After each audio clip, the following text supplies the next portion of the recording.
Do you ever feel like your team is working hard but not getting anywhere?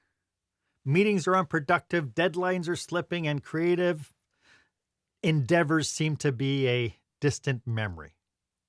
Well, you're not alone. Businesses across the country are bleeding billions every year because their employees are distracted, mentally checked out, while the workload just keeps piling up and piling up and piling up. And that's what we're talking about today on Marc Haine Live.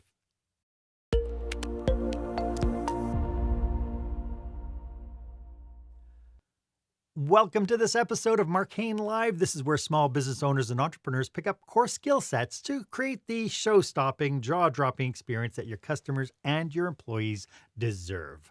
I am your host, customer and employee experience strategist, Marc Haine, and today my guest is the Zen boss, Lori Saitz. And today we will be exploring how you can create focused, resilient teams by eliminating distractions, reducing stress, and boosting productivity through the power of Zen leadership.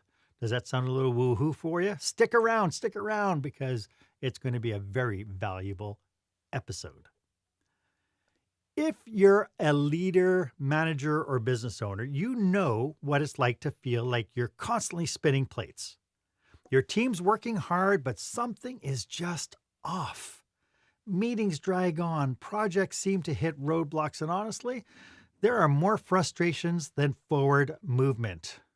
But here's the thing. It might not be a time management issue. It could be something much, much bigger. And that brings me to our question of the day.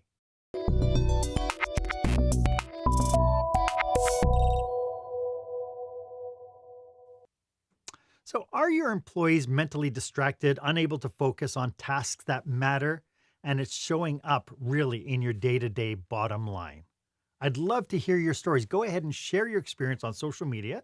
Hashtag it, experience leadership, and be part of this conversation.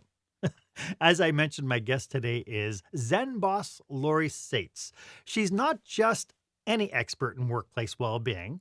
Lori is the founder of the Zen Leadership Program, where she helps stressed out executives and teams transform the chaos into focused, resilient productivity. With a wealth of knowledge in wellness and communication strategies, she's the go-to authority for business leaders who want to create the collaborative, drama-free environments that get real results. And when she's not helping companies level up their productivity, Lori's living the nomadic life for a short time more, cat-sitting her way across Southeast United States. It's a journey that strengthened her own resilience, flexibility, and trust, something she brings into every conversation she has about leadership and well-being. Lori, welcome to the show. I am so tickled you're here today. I am thrilled to be here, Mark. Thanks for having me. Maybe you could start telling us a little bit about who your customers are and how you serve them. Yeah, my customers typically are business leaders who manage teams, more mid-sized businesses as opposed to the really large ones, and some entrepreneurs who are, of course, also business leaders. And what I'm doing with them is teaching them tools and techniques to help them manage their energy, increase their resilience, improve their creativity through what might be seen as some kind of non-traditional methods. And so we're talking today about kind of the overarching issue of, people whenever I work with entrepreneurs, they're always pointing out to stuff. It's like, oh, my people just aren't engaged. My people seem to be so distracted. We're not getting things done. What do you see as the biggest barrier to productivity in the workplaces? Distractions. In what And sense? the distractions that are going on in people's heads. So a lot of times people talk about time management, and there is a benefit to that, to time blocking your calendar and all of that. But how are people managing the distractions in their head? You, let's say, had an argument with your partner last night and you're still thinking about it this morning, even though you're supposed to be working on a proposal. Honey, I Or told you not to say anything. yes, well, or you're thinking about the conversation that you need to have with, a difficult conversation that you need to have that's coming up next week. And Right. these are the things that keep people from being really focused. So they're maybe moving forward, they're working on the proposal, but it's taking them hours longer than it should. They may be making mistakes that are just silly mistakes that could be prevented. And they're not as they're not being as innovative with their ideas. They're not making good decisions because they've got all this chatter going on, mental Mhm. chatter going on in their minds. So when it comes to these distractions, you talked about some of the causes being like personal or whatever. Are there like what are the signs? Like, how does a leader know that he might have a team member or two who are being distracted by personal problems, by overwork, by burnout, by fatigue, any number of things? Yeah, well, it comes down to, how long is it taking people to do things? And now we need to set some realistic expectations here because I feel like a lot of times bosses are like, this should just take you an hour. And, and they give you a stack this big. It should just take you an hour to get through these papers. Okay. But realistically, if something is taking longer than it really uh, should take, or are people getting in, they're not having conversations with each other and collaboration that needs to happen between between departments or between colleagues on the same team is not happening. And this is even more challenging now that so many people are not working in the same physical environment with each other. Yeah, And so the so hybrid has a lot to do that as well, especially the lack of control of not having a controlled workspace. You don't know that your worker is sitting at home babysitting a sick puppy or a sick child or mhm. Yeah. Yeah, and you also lose out on those informal conversations that happen maybe around the proverbial water cooler Mhm. Yeah, I like to say now where people it's have that opportunity to collaborate. yeah, and I think that's no longer water cooler. Now it's around the Keurig. Oh, yes, right. So just yeah, and so this the well, I call these constructive collisions. When Mhm. people bump into they around the photocopier, around the Keurig machine, and so on, not having that. Do you think that that's a that has caused a handicap now in organizations, and as far as their culture is concerned, that you might have people hybrid working from remote, but then you also have people who are in person experiencing these constructive collisions.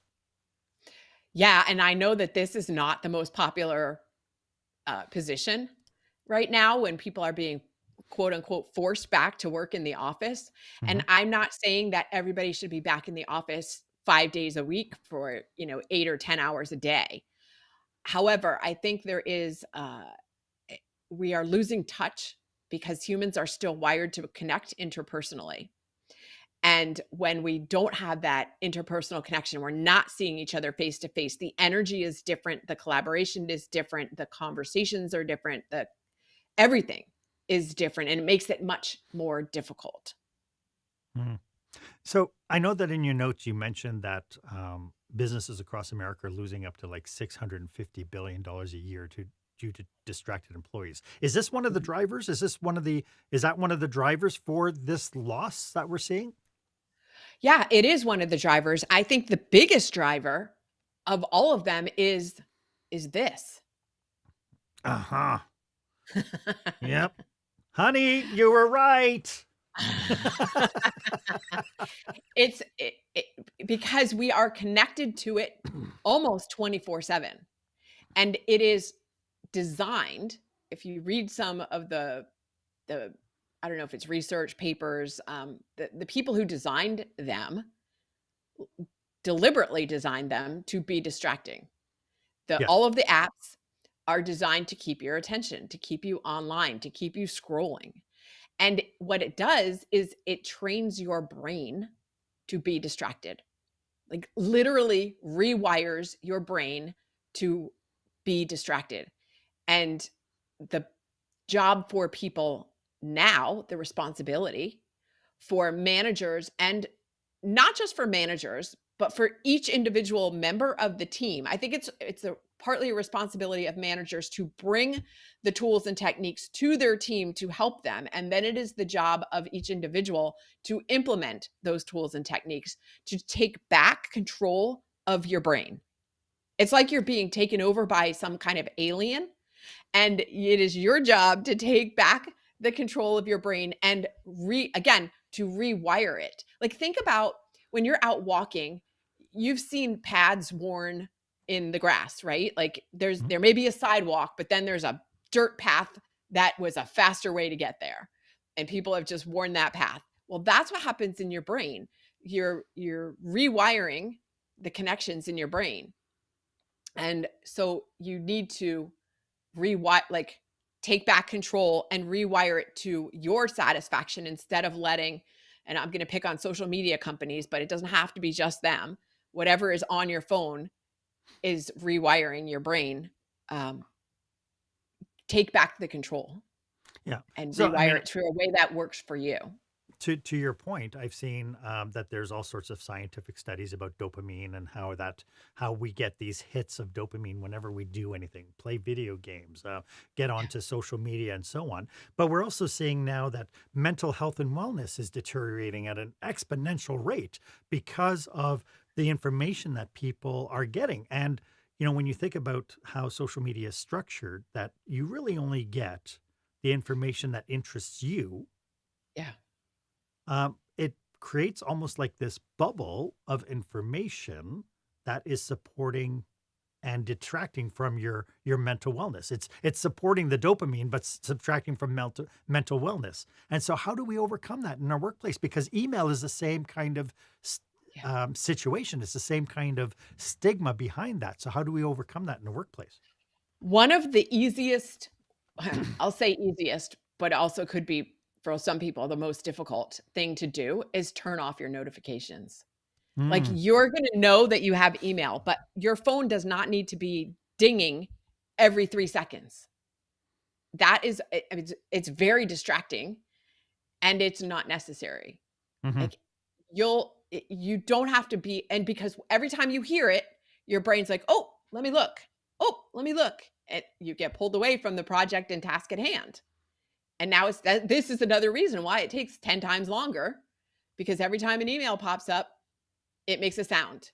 It makes a sound, Yes. and or it flashes in the corner, and your mind is constantly being distracted. So turn off those notifications, and when you sit down to do something, sit down and do it. Turn everything else off and put your 100% focus right there.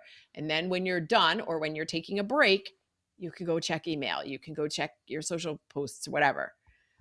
But I that's love that. one really easy way.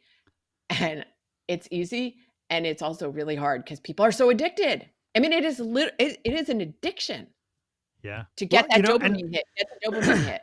and when you think that some municipalities or some states or government are kind of now going to be banning social media for anybody under the age of 16, I think we're on a cusp now of a change. It'll be very interesting how that plays out. I do know that in schools now, they have to check in their phones. And the parents Mm, are given like the biggest pushback to the change in schools with the teachers saying, but the kids are so distracted all the time. The biggest pushback to kids turning in their cell phones was the parents saying, "But I gave her a cell phone so I can get in touch with her, but she's yeah, in school. So if it's an emergency, you can call right. the school. We're more than happy to help you." Yes. Well, But remember back in the day when you and I were in school, there were no phones. So yep, that's I what they had to do. remember when electronic calculators came out Yes, for the first time, and my math teacher just went berserk because I dared to bring a calculator into school. So yes, yeah, those I Texas can't imagine what that Instrument men. reality is like now. Yeah. Yeah, I remember being, I had newly gotten my driver's license, and I took my mom's car, and I accidentally locked myself out of the car, and I was, like, 2 towns away. I couldn't call her to tell her I had done this. Like, Nope. you didn't have a phone in your pocket to call. You had to figure it out. You had to That's figure right. we had to cut the umbilical cord. Hey, I'd love to get into some more, Yeah. actionable strategies that our peeps who are tuning in can take, and we'll get to that Mhm. right after this. When the spotlight shines on your business, are customers applauding or yawning? In other words, how is your business performing? Make your business a star with the new book, Lights, Camera, Action, Business Operational Excellence Through the Lens of Live Theater by Marc Haine. Marc uses his business and acting experience to help you see your business like a live show, so you can create a performance your customers will never forget. Buy Lights, Camera, Action today at your favorite online retailer or directly at marchaine.com. Welcome back. I am speaking with the stress eradicator, Lori Saitz. Lori, you're also the author of the book called Love Warriors: The Conscious Expert's Guide to Healing, Joy, and Manifestation. Why don't you tell us a little bit about that? Yeah, I actually am a contributing author to that book. So I wrote a Okay. chapter of the book, not the whole book, but yeah, there's a whole bunch of us in there.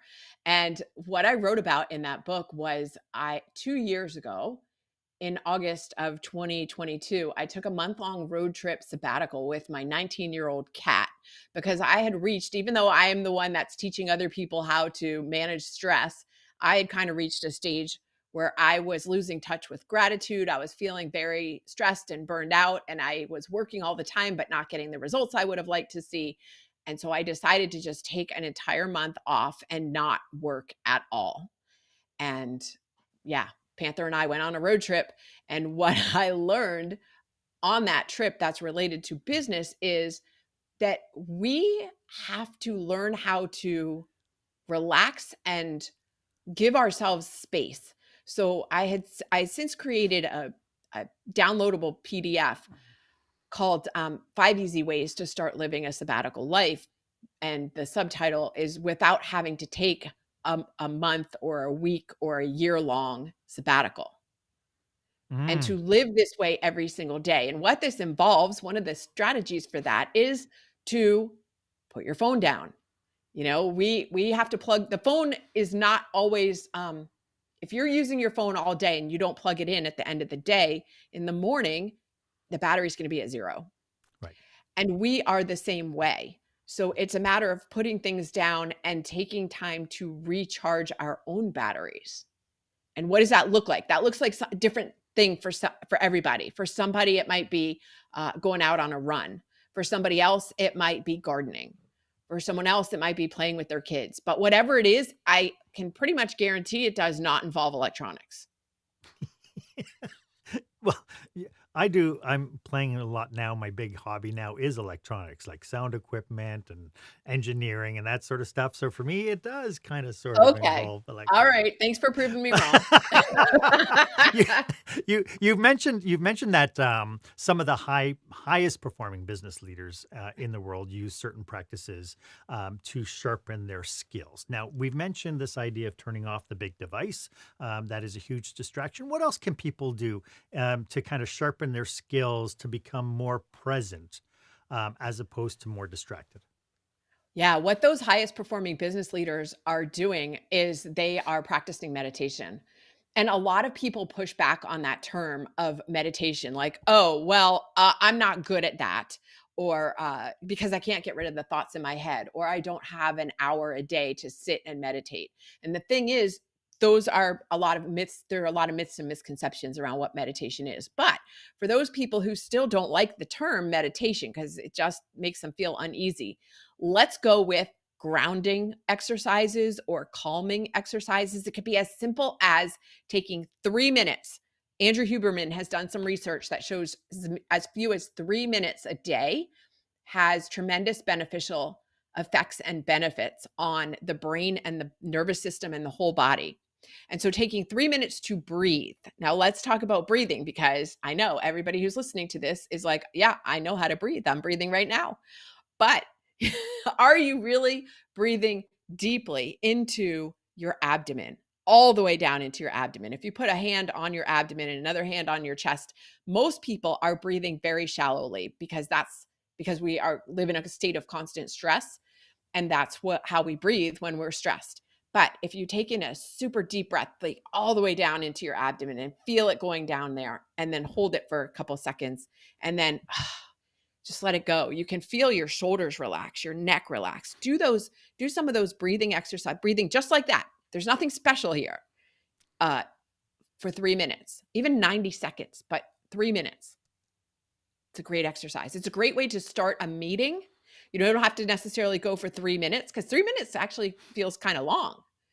But let's say you're starting a business meeting. Okay, we're just going to sit and we're going to breathe for 30 seconds just to refocus your energy into the room. Everybody turn the notifications on your phone off. You don't have to turn the phone off, just the notifications that aren't keeping everybody going.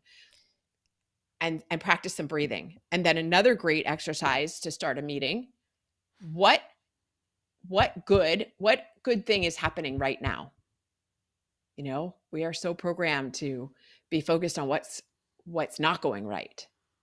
And again, can you refocus your energy and your mind space to what is going right now?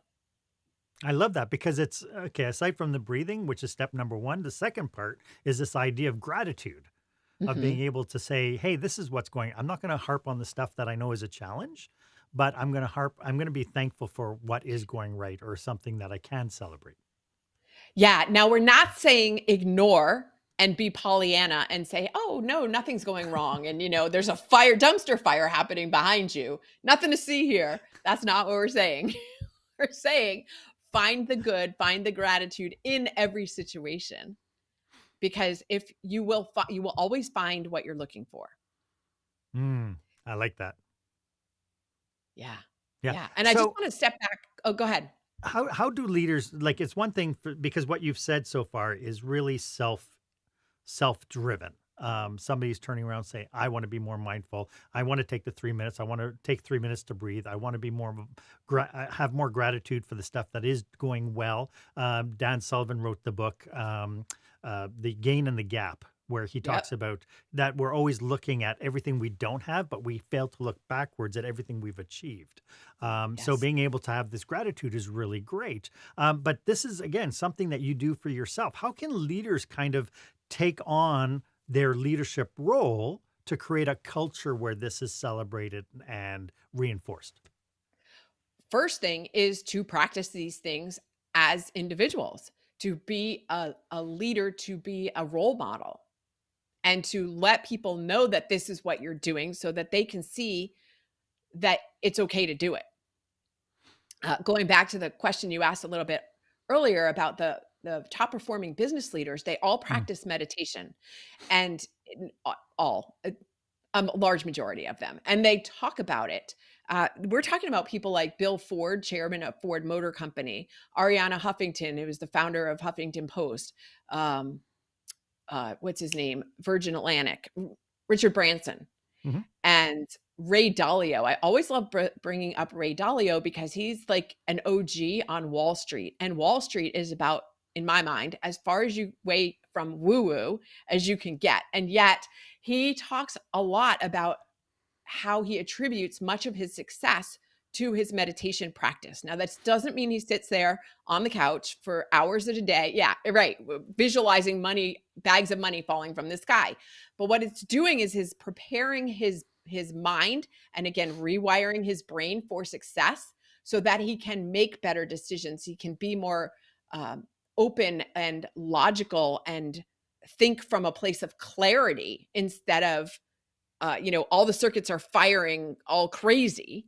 It's you are again literally getting your brain and your heart synchronized so your nervous system is in order, and this immediately makes you more better able to respond instead of react impulsively. And Mm, what this does is it helps you be more creative and innovative, it helps you make better decisions, helps you be more emotionally stable. That's not the word. Well, it will do that too. Emotionally intelligent. That's what I was looking okay. for. So, and it improves your conversation, it improves your communication, and it makes you less likely to be drawn into conflict. So now you have better interpersonal relationships. And this comes back to how it affects teams. And Wow. so it, doing these things as a leader, and so that it makes you a better leader, and teaching them or leading by example to get your team to then buy into doing them as well. And that's how you build the cohesive, um, collaborative environment in your business. Yeah. I'm a huge fan of supporting the behavior we want in our environments. I always fall back on the adage, what gets recognized and rewarded gets repeated. That is, if you Yes. recognize behavior you do see and you reward it in some means, and I'm not saying it has to be monetary, it can be just a recognition of gratitude. Mhm. We know that those behaviors will get repeated. So, what role does gratitude play in what we're talking about today when it comes down to leadership's reinforcing kind of those principles of not only the gratitude but your idea of Zen leadership? Yeah, so gratitude is such a big part of, um, building strong teams. So think about the last time that you were acknowledged or, um, thanked in a situation. There have been some studies done that show that, I think it was upwards of 60% of people said that they had never been thanked at work. And, another study by I think it was the University of Pennsylvania, discovered that participants who practiced gratitude were 50% more productive than people who didn't. So while we're talking about gratitude as, yes, it's a nice thing, it's a nice incentive to tell people that they're doing a good job and catch them doing things right, there's bottom line benefits to doing this. It's amazing because it's something I think that we fall back on, especially leadership and leaders in my generation anyway, which is the baby boomers. They fall back on, well, that's the expect you doing your work is the Yes. expectation. You doing the Yeah, work is what I pay you to do. Why right. should I, right? And so what needs to shift? What needs to shift in our culture now to make this more of a reality? We need to be more human to each other. Hmm, I mean, it there you really go. comes back to kindness, which costs nothing. Saying thank you to somebody costs nothing. When I was in college, I was a communication major, which means that we didn't get paid for internships. And Slave labor. That's right, that's right. But I learned a lot and I had a lot of fun. This internship was at a marketing communication agency, and one of the principals, every day that I was there before I left, he would say, "Lori, thank you so much for your contribution today. You know, it was really helpful." I mean, I was stuffing envelopes for God's sakes, but it didn't matter. He acknowledged my value and the my contribution to the team. And here I am all of these years later, I won't say how many, but all of these years later talking about this example. And it cost him nothing to say thank you and to acknowledge and to be very specific. So this is another thing I will say to the leaders who are listening to this is it's not just, "Hey, thanks for coming in. Thanks for doing a good job. I appreciate you because," give a specific reason. Yeah. And it people just most people want to be acknowledged. Yeah. People are walking who was it that said, I want to say maybe Mary Kay, the founder of Mary Kay Cosmetics, what was her name? I think it Mary was Kay. her who Mary Kay, yes, I know, but she had a last name. Anyway, she I think she was the one who had the quote of most people are walking around with the sign, invisible sign on them that says, that they want to be acknowledged. Like they just want to be acknowledged. Yeah. And Yeah. so if you can do that, one, it makes you a good person. It makes you a good person. It makes you a good leader. It makes people, here's what I'm trying to say. It makes people want to support your mission. Right. Yes. And it reinforces the behavior you do want. And so Yes. to that point is once you do it once, not only does that person want to get that again, the people around them see it. And I can't help but think about the Chandler Bing thing on Friends, where the boss smacked him on the behind, and then when he approached the boss and said, that's really out of line, you really shouldn't do it. The boss is like, okay, I won't. But then he starts doing it with everybody else, and then Chandler's like, but I want that too. Yeah. Right. And I think as human beings, I think we have that. I think that's the one of the connection pieces is that we know that our world means something, that what our contribution means something, that we being here is purposeful. Yes. And when we're talking about engagement, because this is a big issue in corporate right now, is that corporations are saying that their people are not engaged and that Right. this is a challenge that they need to fix this engagement issue. People are engaged when they believe in the mission. People are engaged when they believe in the manager or the leader. When they are buying in, they are engaged. And so how do you get them to buy in? It's all of these things that we're talking about. Yes. It's setting the right tone. It's setting the intention for a meeting, setting the intention for the day, um, acknowledging people's worth, and not expecting that just because that they're showing up just for the paycheck. A lot of people, yes, of course they want to get paid for their work. That's why, they have a mortgage to pay or something. Mm, But but more importantly, people will leave a job and customers will leave a company too. This isn't just the internal. Customers will leave a company that they do not think appreciates them.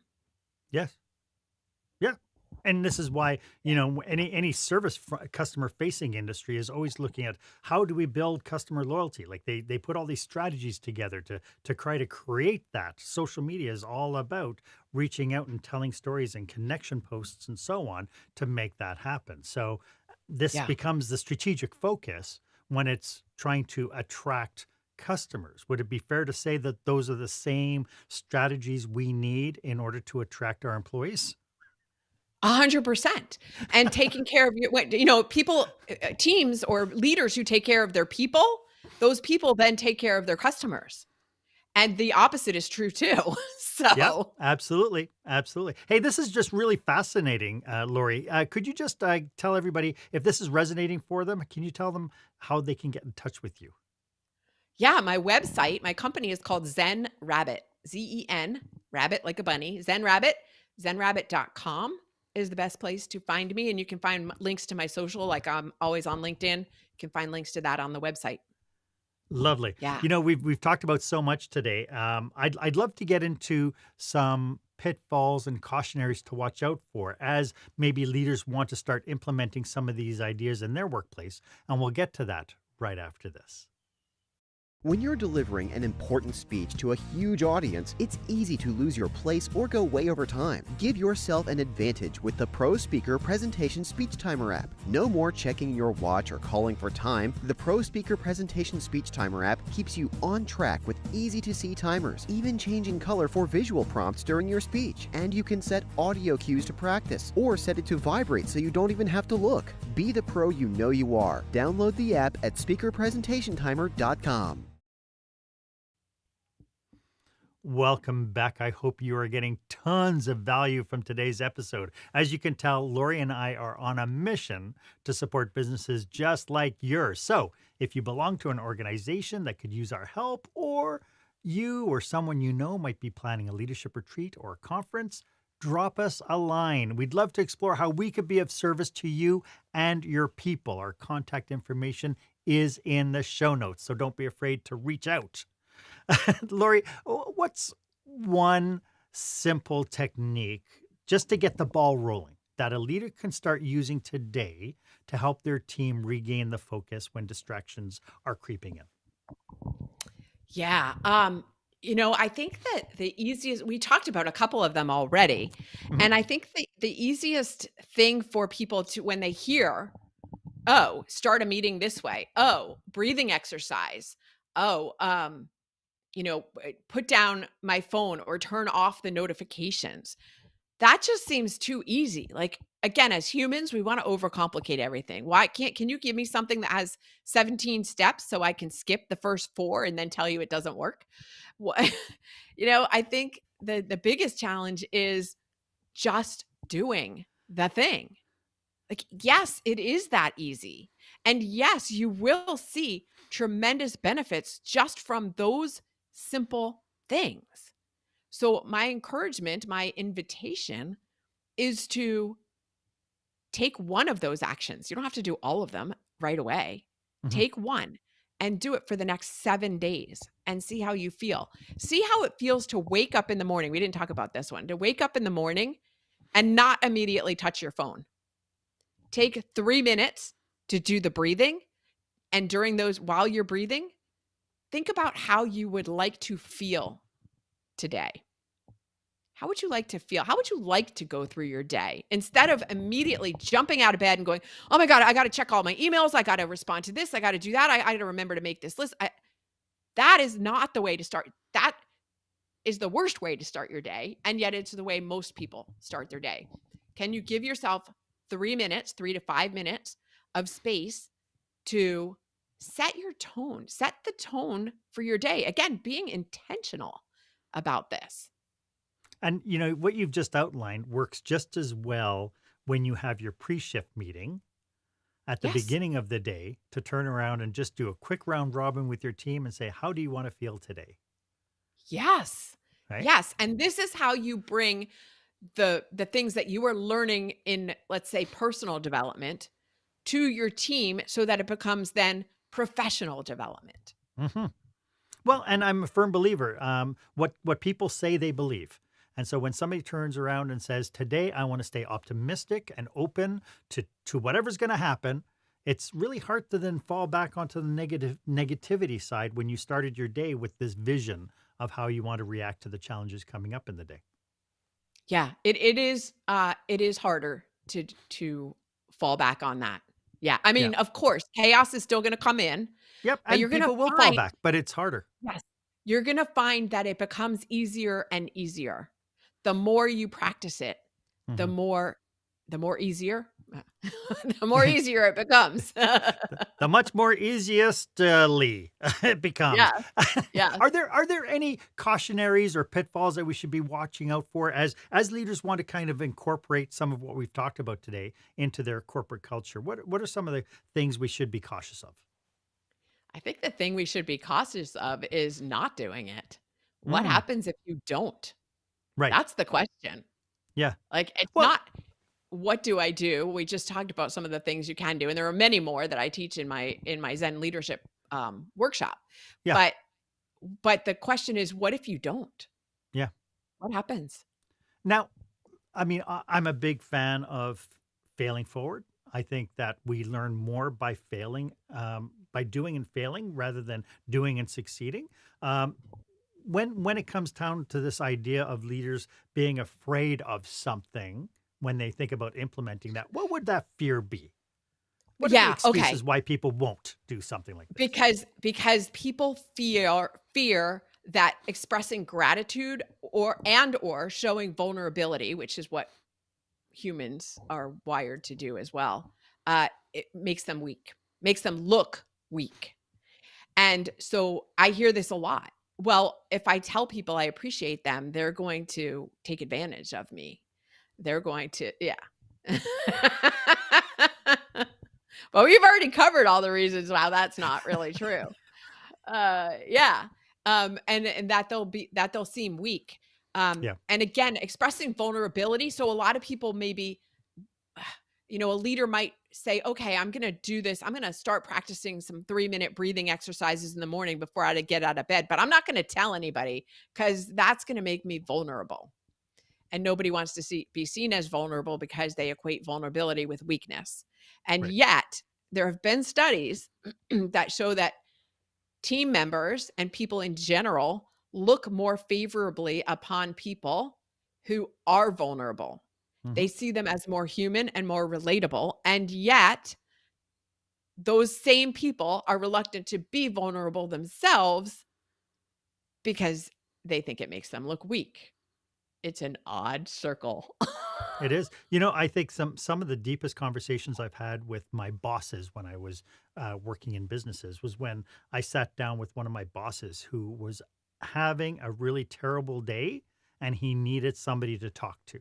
And so Mm, being able to be that person didn't lower his standard. It didn't lower my belief of the kind of man he was.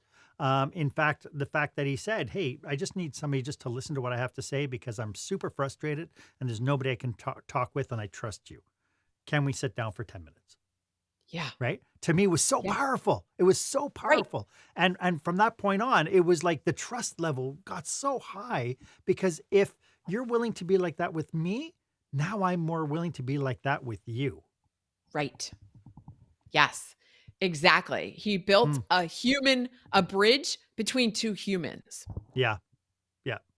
Lori, this has been absolutely fantastic. Could you just remind everybody one more time how they can get a hold of you? Yeah, on my website is zenrabbit.com. Lovely. And as we wrap Yeah. up, do you have any last thoughts about what we've been talking about today? Oh my gosh, all this good stuff. I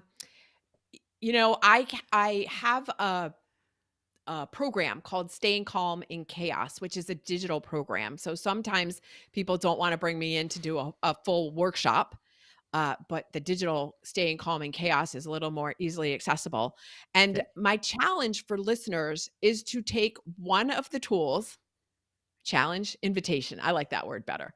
To take one of these tools or techniques that we talked about and practice it, like I said, consistently for 7 days to see if it works for you. If it works for you.